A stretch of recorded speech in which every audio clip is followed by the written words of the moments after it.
Assalamualaikum warahmatullahi wabarakatuh. Sahabat muslim rahimakumullah. Selamat datang kembali di channel Permata Islam yang membahas seputar kisah islami penuh hikmah. Tahun 2026 tidak dibuka dengan satu peristiwa besar yang membuat dunia berhenti bernapas. Tidak ada satu tanggal yang ditandai langit. Tidak ada pengumuman resmi dari sejarah. Tidak ada suara yang berkata, inilah awalnya. Namun para ulama akhir zaman sejak berabad-abad lalu telah mengingatkan satu hal penting. Ketika sebuah perubahan besar akan datang, Allah tidak selalu memulainya dari luar. Seringkali, ia dimulai dari dalam. Dari sesuatu yang tidak terlihat kamera. Dari sesuatu yang tidak tercatat berita. Dari sesuatu yang hanya bisa dirasakan oleh hati manusia. Dalam khazanah Islam, sebelum kemunculan Imam Mahdi, dunia tidak hanya dipenuhi kekacauan lahiriah, tetapi juga kegoncangan batin yang merata. Manusia tetap hidup, bekerja, berbicara, tertawa, dan membangun dunia seperti biasa, namun jiwanya perlahan kehilangan ketenangan. Bukan karena dunia runtuh, tetapi karena dunia tidak lagi mampu mengisi sesuatu yang kosong di dalam diri. Inilah sebabnya para ulama menegaskan, salah satu tanda paling awal dari mendekatnya fase Imam Mahdi, bukanlah pedang, bukan pula peperangan, melainkan perubahan sunyi di dalam dada manusia. Dan jika kita jujur menatap keadaan hari ini, banyak dari tanda itu tidak lagi terasa jauh. Sebagiannya bahkan sedang kita alami, tanpa kita sadari. Dunia modern tahun 2026 terlihat berjalan normal. Kota tetap menyala di malam hari. Jalanan masih ramai. Teknologi semakin canggih. Informasi mengalir tanpa henti. Manusia tampak sibuk membangun masa depan. Namun di balik semua itu, semakin banyak jiwa yang mengaku hidupnya baik-baik saja, tetapi tidak benar-benar merasa tenang. Ada rasa asing yang menyusup pelan-pelan. Bukan kesedihan yang jelas bentuknya. Bukan pula masalah yang mudah ditunjuk penyebabnya. Melainkan kegelisahan halus yang sulit dijelaskan. Banyak orang hari ini bangun pagi dengan perasaan lelah, padahal belum melakukan apa-apa. Menjalani hari dengan rutinitas yang sama, tetapi tanpa gairah. Menyelesaikan target, tetapi tidak merasakan kepuasan yang dulu pernah ada. Seolah ada jarak antara diri mereka dan hidup yang sedang dijalani. Malam hari menjadi waktu yang paling jujur. Ketika suara dunia meredup, kegelisahan itu justru menguat. Pikiran berisik tanpa sebab. Dada terasa berat. Ada yang terbangun tiba-tiba tanpa mimpi buruk, tetapi jantungnya berdebar. Ada yang menatap langit-langit kamar sambil bertanya dalam hati, aku kenapa? Yang membuatnya semakin membingungkan, kegelisahan ini sering muncul ketika hidup terlihat cukup. Kebutuhan terpenuhi. Masalah besar tidak sedang menumpuk. Tidak ada ancaman nyata. Namun rasa resah itu tetap ada, seperti bayangan yang mengikuti kemanapun pergi. Para ulama menyebut keadaan ini sebagai kegelisahan batin tanpa sebab yang jelas. Sebuah kondisi ketika ruh manusia mulai merasa asing dengan dunia yang terlalu lama dijadikannya rumah.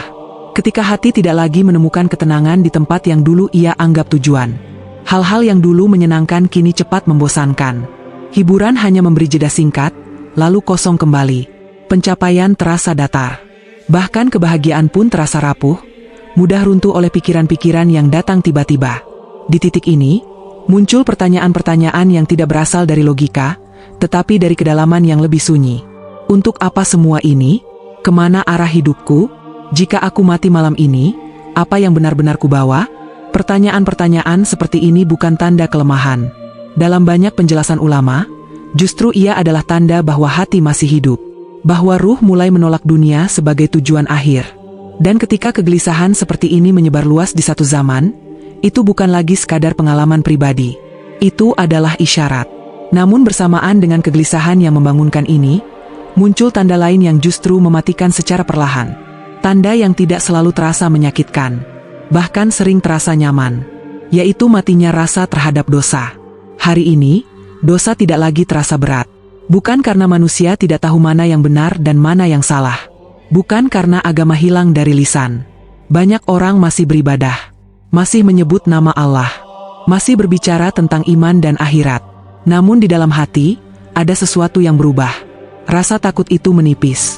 Kepekaan itu memudar. Yang dulu membuat malu, kini biasa.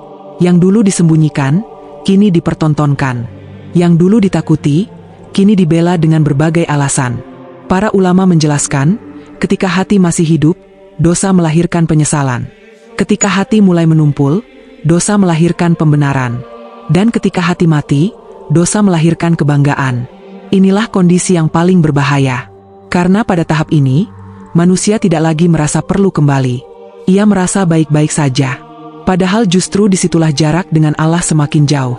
Ironisnya, dua tanda ini sering berjalan bersamaan. Di satu sisi, manusia gelisah tanpa tahu sebab.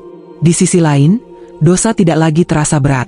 Jiwa merasa kosong, tetapi tidak tahu harus mengisinya dengan apa. Hati merasa tidak tenang, tetapi enggan kembali sepenuhnya kepada Allah. Dunia menawarkan banyak pelarian, kesibukan, hiburan, validasi. Semua itu mampu meredam rasa untuk sementara, tetapi tidak pernah benar-benar menyembuhkan. Dan ketika pelarian itu berhenti, kegelisahan kembali datang, seringkali dengan bentuk yang lebih kuat. Para ulama akhir zaman menyebut kondisi ini sebagai kerusakan batin kolektif. Bukan hanya masalah individu, bukan hanya 1-2 orang, tetapi pola yang muncul di banyak jiwa, di banyak tempat, di berbagai lapisan masyarakat. Dan disinilah hubungan dengan Imam Mahdi mulai terasa relevan. Karena beliau bukan hanya diutus untuk menghadapi kezaliman lahiriah, tetapi kehancuran batin manusia. Maka sebelum beliau muncul, Allah mengguncang hati manusia agar sadar bahwa dunia bukan tujuan akhir. Kegelisahan ini bukan musuh. Ia adalah alarm. Matinya rasa terhadap dosa bukan kebebasan. Ia adalah peringatan. Jika dua tanda ini mulai terasa luas di satu zaman, para ulama mengatakan, itu berarti manusia sedang berada di fase persiapan. Persiapan untuk perubahan besar. Persiapan untuk pemisahan antara hati yang masih hidup dan hati yang telah membatu. Dan pertanyaannya pun perlahan berubah. Bukan lagi sekadar, kenapa aku merasa begini? Tetapi, apa yang sedang Allah siapkan? Jika ini hanya kelelahan hidup, maka istirahat seharusnya cukup. Jika ini hanya stres, hiburan seharusnya menyembuhkan. Namun jika semua itu tidak benar-benar menghilangkan kegelisahan, maka mungkin masalahnya bukan pada hidup, tetapi pada arah hidup itu sendiri. Jika ini bukan sekadar kelelahan hidup, lalu apa yang sebenarnya sedang terjadi pada jiwa manusia? Pertanyaan itu tidak berhenti di satu kepala. Ia bergema diam-diam di banyak dada, di berbagai tempat, pada waktu yang berbeda. Dan semakin hari, jawabannya terasa mengarah ke satu kenyataan yang sama. Dunia yang selama ini dikenal manusia perlahan terasa asing bagi jiwanya sendiri. Ironisnya, rasa asing itu muncul justru ketika dunia semakin ramai. Kota-kota tidak pernah benar-benar tidur. Notifikasi berdenting tanpa henti. Informasi datang bertubi-tubi. Agenda hidup penuh dari pagi hingga malam. Namun di tengah semua hiruk-pikuk itu, semakin banyak orang merasa seolah berdiri sendirian di tengah keramaian. Keramaian menjadi bising. Bukan hanya oleh suara, tetapi oleh tuntutan. Tuntutan untuk terus bergerak, terus mengejar, terus tampil, terus membuktikan sesuatu. Dunia terasa berjalan terlalu cepat. Seakan tidak memberi ruang bagi jiwa untuk sekadar bernapas. Banyak orang mulai merasakan keanehan yang sulit diungkapkan. Aktivitas yang dulu dianggap normal, kini terasa melelahkan secara batin. Percakapan yang dulu menghibur kini terasa kosong. Lingkaran sosial yang dulu memberi rasa memiliki kini justru menambah rasa hampa. Seolah ada jarak tak terlihat antara diri mereka dan dunia yang sedang mereka jalani. Di tengah kondisi itu, muncul satu fenomena yang pelan namun nyata. Semakin banyak manusia yang tiba-tiba ingin kembali kepada Allah. Keinginan ini tidak selalu datang dengan proses panjang. Tidak selalu didahului ceramah. Tidak selalu dipicu peristiwa besar. Ia datang seperti panggilan yang menyelinap diam-diam, namun terasa sangat kuat. Ada yang suatu malam terbangun dengan rasa takut tanpa tahu sebabnya. Ada yang mendadak merasa jijik pada kebiasaan lama yang dulu terasa biasa. Ada yang tiba-tiba rindu sujud, rindu doa yang lama ditinggalkan, rindu air mata yang jujur di hadapan Tuhan. Bukan karena sedang terpuruk secara ekonomi. Bukan karena ditekan lingkungan. Bahkan tidak sedikit yang hidupnya terlihat baik-baik saja. Dorongan ini bukan tren. Ia sering datang ketika tidak ada yang melihat. Ketika tidak ada panggung. Ketika tidak ada validasi. Justru banyak yang menyimpannya rapat-rapat. Karena takut dianggap aneh oleh dunia yang masih sibuk berlari. Para ulama menyebut keadaan ini sebagai panggilan fitrah yang dibangunkan kembali. Ketika jiwa terlalu lama tenggelam dalam dunia, Allah mengetuknya dengan cara yang lembut namun mengganggu. Rasa tidak nyaman. Rasa takut akan dosa. Rasa ingin memperbaiki diri, meski belum tahu harus mulai dari mana. Banyak yang mulai memperbaiki sholat tanpa pengumuman. Mulai meninggalkan kebiasaan tertentu tanpa drama. mulai mengurangi hal-hal yang dulu dianggap biasa. Ada rasa takut yang kembali hidup, bukan takut pada dunia, tetapi takut mengecewakan Allah. Yang menarik, perubahan ini sering terjadi bersamaan dengan rasa menjauh dari hiruk-pikuk dunia. Keramaian tidak lagi menenangkan. Acara-acara besar terasa melelahkan. Hiburan yang dulu menjadi pelarian kini terasa hambar. Tertawa masih bisa, tetapi cepat selesai. Senang masih datang, tetapi cepat menguap. Sebaliknya, kesunyian mulai terasa berharga. Duduk sendiri tanpa musik. Berdiam tanpa layar. Menyendiri bukan untuk melarikan diri, tetapi untuk mendengar sesuatu yang lama tertutup bising dunia. Banyak jiwa mulai menyadari bahwa yang mereka cari bukan lagi kesenangan, tetapi makna. Dunia terasa asing bukan karena berubah secara fisik, tetapi karena jiwa manusia tidak lagi cocok dengannya. Nilai-nilai yang diagungkan dunia terasa berat untuk dipikul. Kompetisi tanpa henti terasa melelahkan. Ambisi yang dulu membakar kini justru mengeringkan batin. Dalam keheningan itu, muncul kesadaran yang pelan namun tajam, ada sesuatu yang salah dengan arah hidup selama ini. Bukan berarti dunia harus ditinggalkan sepenuhnya, tetapi jelas bahwa dunia tidak lagi bisa dijadikan pusat. Ada kerinduan akan sesuatu yang lebih stabil, lebih tenang, lebih abadi. Para ulama akhir zaman menjelaskan bahwa sebelum perubahan besar terjadi di muka bumi, Allah lebih dulu mengubah arah hati manusia.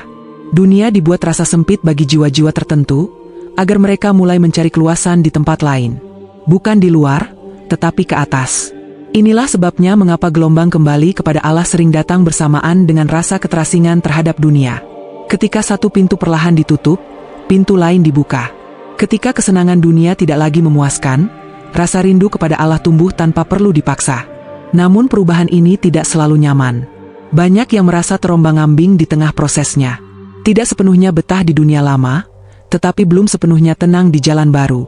Ada fase bingung, ada fase sepi, ada fase mempertanyakan diri sendiri. Di titik ini, sebagian orang mencoba kembali ke hiruk-pikuk lama, berharap rasa asing itu hilang. Tetapi semakin dipaksakan, semakin terasa hampa. Seolah jiwa menolak kembali ke tempat yang pernah ia anggap rumah, namun kini terasa sesak. Fenomena ini tidak berdiri sendiri. Ia muncul di berbagai belahan dunia, dalam berbagai latar belakang kehidupan. Orang muda, orang dewasa, mereka yang mapan, mereka yang sederhana. Semua merasakan sesuatu yang serupa dengan bahasa yang berbeda. Para ulama menyebutnya sebagai fase pemisahan batin. Dunia tetap ramai, tetapi tidak semua jiwa betah tinggal di dalamnya. Sebagian mulai mencari jalan lain, meski belum sepenuhnya paham kemana arah akhirnya. Dan di balik semua itu, ada pola yang konsisten dalam nas-nas akhir zaman. Ketika Imam Mahdi semakin dekat, Allah menyiapkan manusia bukan hanya dengan peristiwa, tetapi dengan rasa. Rasa tidak nyaman di dunia, rasa rindu kepada kebenaran, rasa takut kepada dosa, rasa ingin kembali. Dunia luar, jika dilihat sepintas, tampak tidak banyak berubah. Gedung tetap berdiri, sistem tetap berjalan, rutinitas tetap berlangsung. Namun di dalam diri manusia, terjadi pergeseran yang sulit dijelaskan dengan data dan statistik. Nilai yang dulu dikejar mulai ditinggalkan. Ukuran keberhasilan mulai dipertanyakan. Tujuan hidup mulai disusun ulang. Seolah-olah jiwa sedang dilatih untuk melepaskan sesuatu, meski belum tahu apa yang akan datang setelahnya. Perubahan ini sunyi, tidak disiarkan, tidak dirayakan, tetapi ia nyata. Dan ketika semakin banyak jiwa merasakannya pada waktu yang berdekatan, para ulama mengatakan, itu bukan kebetulan sejarah. Itu adalah persiapan. Bukan persiapan fisik, bukan persiapan politik, melainkan persiapan batin. Seolah-olah manusia sedang ditarik pelan-pelan dari ketergantungannya pada dunia, agar kelak mampu berdiri ketika dunia benar-benar terguncang. Seolah-olah jiwa sedang ditempa agar mampu mengenali kebenaran ketika ia hadir, tanpa silau oleh gemerlap yang menipu. Dunia luar tampak sama, tetapi manusia di dalamnya telah berubah. Dan perubahan itu bukan akhir dari sesuatu, melainkan awal dari fase yang jauh lebih besar. Fase yang tidak dimulai dengan gempa atau peperangan, tetapi dengan hati yang tidak lagi betah tinggal di dunia seperti sebelumnya. Seolah-olah jiwa sedang ditempa agar mampu mengenali kebenaran ketika ia hadir, tanpa silau oleh gemerlap yang menipu, dan dari proses penempaan batin itulah, muncul satu lapisan tanda yang lebih halus, lebih dalam, dan seringkali datang tanpa suara. Banyak orang mulai menyadari bahwa perubahan ini tidak hanya terasa saat terjaga. Ia ikut menyelinap ke alam tidur, ke ruang batin yang selama ini jarang diperhatikan. Mimpi-mimpi yang datang tidak lagi seperti biasanya. Tidak sekadar potongan ingatan harian atau bunga tidur yang mudah dilupakan. Mimpi-mimpi ini terasa hidup, berat, dan membekas lama setelah mata terbuka. Ada yang terbangun dengan dada berdebar, bukan karena takut akan sosok tertentu, melainkan karena sebuah rasa yang sulit dijelaskan. Ada yang terdiam lama setelah bangun tidur, membawa perasaan seolah baru saja diberi pesan penting, meski tidak ada kalimat yang terdengar jelas. Ada pula yang menangis tanpa tahu persis apa yang baru saja ia lihat, namun yakin bahwa itu bukan mimpi biasa. Yang menarik, fenomena ini tidak terjadi pada satu jenis manusia saja. Ia dialami oleh mereka yang taat maupun yang merasa jauh dari agama, oleh yang paham ilmu agama maupun yang awam, oleh yang tinggal di kota besar maupun di tempat sunyi. Latar belakang berbeda, kehidupan berbeda, tetapi rasa yang dibawa mimpi-mimpi itu seringkali serupa. Sebagian mimpi menghadirkan gambaran dunia yang terasa asing, langit yang berbeda, suasana yang berat, manusia yang kebingungan. Sebagian lain tidak menampilkan peristiwa besar sama sekali, hanya menghadirkan perasaan mendesak, seakan waktu sedang menipis. Ada pula yang bermimpi tentang kematian, perpisahan, atau pertemuan dengan orang-orang yang telah lama tiada, namun bukan dengan nuansa horor, melainkan peringatan yang sunyi. Para ulama selalu mengingatkan bahwa mimpi semacam ini tidak boleh ditafsirkan secara liar. Ia bukan ramalan masa depan yang harus ditebak tanggal dan kejadiannya. Ia bukan pula pesan eksklusif bagi orang tertentu untuk merasa istimewa. Dalam Islam, mimpi adalah bagian kecil dari kenabian, dan fungsinya lebih sering sebagai peringatan batin, bukan petunjuk teknis tentang apa yang akan terjadi. Karena itu, yang perlu diperhatikan bukan detail visualnya, melainkan dampaknya pada jiwa. Apakah mimpi itu membuat seseorang lebih takut kepada Allah? Apakah ia mendorong taubat? Apakah ia menumbuhkan rasa kecil di hadapan kekuasaannya? Jika iya, maka para ulama mengatakan, itulah nilai sejatinya. Selain mimpi, banyak orang juga mengalami firasat yang sulit dijelaskan dengan logika. Bukan firasat untuk hal-hal sepele, tetapi perasaan kuat bahwa dunia sedang menuju sesuatu yang besar. Ada rasa waspada tanpa sebab yang jelas. Ada dorongan untuk memperbaiki hubungan dengan Allah, seolah tidak ingin menunda lagi. Ada kegelisahan yang muncul justru ketika semuanya terlihat baik-baik saja. Sebagian orang menyebutnya intuisi. Sebagian lain menyebutnya bisikan hati. Dalam khazanah Islam, ini sering dikaitkan dengan hati yang mulai hidup kembali. Ketika hati bersih dari terlalu banyak kebisingan dunia, ia menjadi lebih peka terhadap isyarat. Bukan isyarat gaib yang menakutkan, tetapi kesadaran yang ditanamkan perlahan. Pengalaman batin semacam ini seringkali datang berulang. Tidak hanya sekali, lalu hilang. Ia muncul kembali dalam bentuk yang berbeda, namun membawa rasa yang sama. Seolah-olah pesan yang sama sedang dikirim melalui banyak saluran, kepada banyak jiwa, pada waktu yang berdekatan. Ada yang merasakannya saat sendirian di malam hari. Ada yang merasakannya di tengah keramaian, tiba-tiba merasa terasing dan ingin pulang, bukan ke rumah, tetapi ke tempat yang lebih dalam. Ada yang merasakannya ketika mendengar ayat Al-Quran tertentu, meski ayat itu sudah sering didengar sebelumnya. Dalam sejarah Islam, para ulama mencatat bahwa perubahan besar tidak pernah datang tanpa pendahuluan batin. Sebelum hijrah besar-besaran, Rasulullah Shallallahu Alaihi Wasallam mengalami mimpi yang benar. Sebelum kemenangan-kemenangan besar, para sahabat mengalami keteguhan iman yang tidak muncul begitu saja. Bahkan sebelum fitnah-fitnah besar akhir zaman, hati manusia terlebih dahulu diguncang. Isyarat batin ini bukan untuk menakut-nakuti. Ia justru berfungsi sebagai penyeimbang. Ketika dunia terlalu memanjakan manusia dengan kesenangan, Allah mengingatkan lewat rasa. Ketika manusia terlalu larut dalam rutinitas, Allah membangunkannya lewat kegelisahan yang lembut namun konsisten. Namun karena manusia modern terbiasa mengukur segalanya dengan data dan bukti fisik, isyarat semacam ini sering diabaikan. Mimpi dianggap bunga tidur. Firasat dianggap sugesti. Pengalaman batin dianggap kelelahan mental. Padahal ketika fenomena yang sama dialami oleh banyak orang dengan pola yang mirip, para ulama mengatakan, disitulah tanda kolektif mulai terbaca. Yang perlu digarisbawahi, isyarat ini tidak pernah berdiri sendiri. Ia muncul setelah hati manusia mulai menjauh dari dunia, setelah rasa hampa menyebar, setelah keinginan kembali kepada Allah menguat. Seolah-olah setelah satu lapisan perubahan terjadi, lapisan berikutnya dibuka. Dalam kitab-kitab ulama akhir zaman, disebutkan bahwa menjelang kemunculan Imam Mahdi, manusia akan mengalami kebingungan batin yang meluas. Bukan kebingungan karena tidak tahu harus makan apa atau bekerja di mana, tetapi kebingungan eksistensial. Untuk apa hidup ini, kemana arah dunia ini, dan di mana posisi diri di hadapan Allah. Mimpi dan firasat menjadi salah satu cara Allah menjawab kebingungan itu, bukan dengan jawaban langsung, tetapi dengan dorongan untuk kembali. Kembali kepada doa. Kembali kepada zikir. Kembali kepada rasa takut dan harap yang seimbang. Karena itu, orang-orang yang mengalaminya seringkali tidak merasa bangga. Justru banyak yang merasa khawatir. Mereka takut salah paham. Takut tertipu perasaan sendiri. Takut menganggap sesuatu yang biasa sebagai tanda besar. Kekhawatiran ini justru menjadi indikator penting bahwa hati masih dijaga dari kesombongan. Para ulama selalu menekankan satu hal, isyarat batin tidak pernah dimaksudkan untuk membentuk klaim, tetapi untuk membentuk kesiapan. Bukan untuk mengatakan, aku tahu apa yang akan terjadi, melainkan untuk bertanya, sudahkah aku siap jika perubahan itu datang? Dan ketika mimpi-mimpi terasa semakin nyata, firasat semakin sering, dan pengalaman batin semakin meluas, para ulama mengingatkan agar manusia tidak sibuk mencari tafsir sensasional, tetapi sibuk membersihkan diri.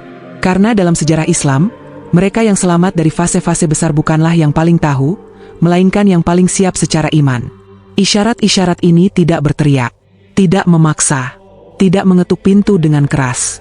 Ia hadir seperti bisikan yang konsisten, seolah berkata bahwa sesuatu sedang mendekat, bukan untuk ditebak waktunya, tetapi untuk dipersiapkan dampaknya. Dan ketika pesan-pesan batin itu datang dari arah yang berbeda, kepada jiwa-jiwa yang tidak saling mengenal, dengan rasa yang serupa, para ulama mengatakan, itu bukan lagi pengalaman personal semata, melainkan bagian dari gelombang kesadaran yang lebih besar. Gelombang kesadaran itu kemudian menemukan bentuknya yang paling nyata ketika satu nama yang dulu terasa jauh, perlahan-lahan muncul ke permukaan kesadaran kolektif manusia. Nama itu tidak datang dengan teriakan. Ia tidak dipaksakan lewat klaim-klaim berani atau pengumuman besar. Ia muncul pelan, hampir seperti bisikan, namun terdengar di banyak tempat pada waktu yang berdekatan. Dalam kajian-kajian kecil, dalam potongan ceramah yang dibagikan diam-diam, dalam obrolan ringan yang tiba-tiba menjadi serius. Bahkan dalam percakapan orang-orang awam yang sebelumnya tak pernah menyentuh topik akhir zaman. Imam Mahdi, nama yang dulu sering dianggap terlalu jauh untuk dibicarakan, terlalu berat, terlalu sensitif, bahkan sering dihindari karena takut dianggap berlebihan atau terlalu spekulatif. Namun kini, tanpa ada satu komando, tanpa satu pusat penggerak, nama itu mulai disebut dengan nada yang berbeda. Bukan nada sensasi, bukan pula nada euforia, melainkan nada pencarian. Banyak orang menyebutnya bukan karena ingin menjadi bagian dari kelompok tertentu, tetapi karena hati mereka sedang mencari pegangan. Dunia yang mereka kenal tidak lagi memberi rasa aman. Sistem yang dulu dipercaya mulai goyah. Narasi masa depan yang dulu dijanjikan terasa semakin kabur.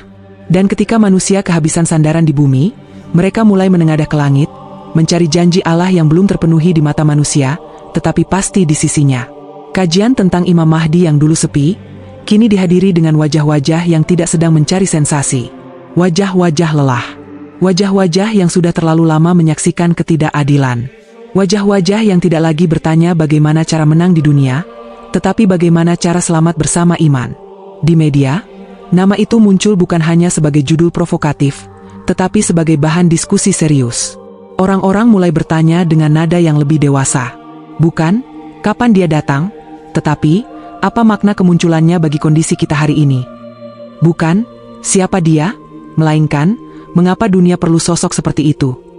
Dalam percakapan sehari-hari, perubahan ini terasa jelas. Topik tentang akhir zaman tidak lagi dianggap tabu. Ia dibicarakan dengan hati-hati, dengan rasa takut salah, dengan kesadaran bahwa ini bukan cerita dongeng. Ada keheningan tertentu setiap kali nama Imam Mahdi disebut. Seolah-olah semua yang mendengar paham bahwa ini bukan sekadar tokoh, melainkan simbol harapan di tengah dunia yang terasa buntu. Para ulama selalu mengingatkan bahwa Allah tidak menggerakkan manusia tanpa sebab. Ketika sebuah nama mulai sering disebut oleh banyak lisan, pada waktu yang berdekatan, dengan rasa yang serupa, itu bukan kebetulan. Itu pertanda bahwa hati manusia sedang disiapkan untuk menerima sesuatu yang besar, meski mereka sendiri belum sepenuhnya mengerti apa bentuknya. Bersamaan dengan itu, rasa bahwa dunia sedang berada di ambang perubahan besar semakin sulit diabaikan. Bukan hanya karena berita perang yang terus mengalir. Bukan semata karena krisis ekonomi yang berulang. Bukan hanya karena ketegangan politik global yang tak kunjung reda. Tetapi karena ada satu rasa kolektif yang merata, masa depan tidak lagi terasa jelas. Manusia merasa dunia sedang berjalan terlalu cepat, namun arah tujuannya kabur. Teknologi melesat, tetapi kebijaksanaan tertinggal. Informasi melimpah, tetapi kebenaran terasa samar. Kekuasaan berganti, tetapi keadilan tetap sulit ditemukan. Seolah-olah peradaban sedang berdiri di persimpangan, menunggu sesuatu yang belum tampak, namun pasti datang. Rasa ini tidak selalu muncul sebagai ketakutan. Pada banyak jiwa, ia hadir sebagai kewaspadaan. Seperti seseorang yang berdiri di tepi laut sebelum badai, angin belum kencang, langit belum gelap, tetapi ada kesunyian aneh yang membuatnya tahu bahwa sesuatu sedang disiapkan. Dalam hadis-hadis akhir zaman, disebutkan bahwa menjelang kemunculan Imam Mahdi, dunia akan dipenuhi kekacauan dan ketidakadilan, hingga manusia merasa bumi telah menyempit bagi mereka. Namun para ulama menegaskan, fase itu bukan akhir dari segalanya. Ia justru menjadi pembuka bagi fase baru, fase di mana keadilan ditegakkan kembali, bukan oleh manusia yang haus kekuasaan, tetapi oleh sosok yang dipilih dan dijaga oleh Allah. Karena itu, rasa dunia, menahan napas, bukan pertanda kehancuran mutlak. Ia lebih menyerupai detik-detik sunyi sebelum perubahan besar dimulai. Seperti malam yang paling gelap sebelum fajar, ketika cahaya belum tampak, tetapi janji pagi sudah pasti. Namun di titik inilah ujian terbesar muncul. Ketika tanda-tanda terasa semakin dekat, manusia cenderung ingin kepastian instan. Ingin tanggal, ingin nama, ingin klaim. Padahal para ulama selalu mengingatkan, ketergesaan adalah pintu kesalahan. Mereka yang selamat bukanlah yang paling cepat berspekulasi, melainkan yang paling tenang menjaga iman. Nama Imam Mahdi yang semakin sering disebut bukanlah undangan untuk bersorak, tetapi panggilan untuk bercermin. Bukan untuk menunjuk keluar, tetapi untuk melihat ke dalam. Karena dalam banyak riwayat, orang-orang yang akan bersama Imam Mahdi bukan dipilih karena teriakannya, tetapi karena kualitas hatinya. Dan ketika dunia terasa semakin rapuh, ketika masa depan terasa semakin kabur, ketika nama itu semakin sering terdengar di banyak lisan, satu kesadaran mulai mengendap perlahan di dalam jiwa manusia, bahwa tanda-tanda ini tidak hadir untuk menakut-nakuti, tetapi untuk membangunkan. Bukan untuk membuat manusia sibuk menebak apa yang akan terjadi, tetapi untuk menyadari di mana mereka berdiri hari ini. Bukan untuk menciptakan kepanikan, tetapi untuk menumbuhkan kesiapan. Karena perubahan besar dalam sejarah manusia tidak pernah dimulai dari keramaian luar semata, melainkan dari kesadaran sunyi di dalam dada. Dan di titik itulah, manusia diajak berhenti sejenak. Diam, bukan karena takut, tetapi karena ingin jujur pada diri sendiri. Bukan bertanya kapan janji itu tiba, melainkan bertanya dengan suara paling dalam yang mereka miliki. Jika tanda-tandanya sudah terasa sedekat ini, sudah siapkah hati ini untuk menyambut apapun yang Allah takdirkan datang?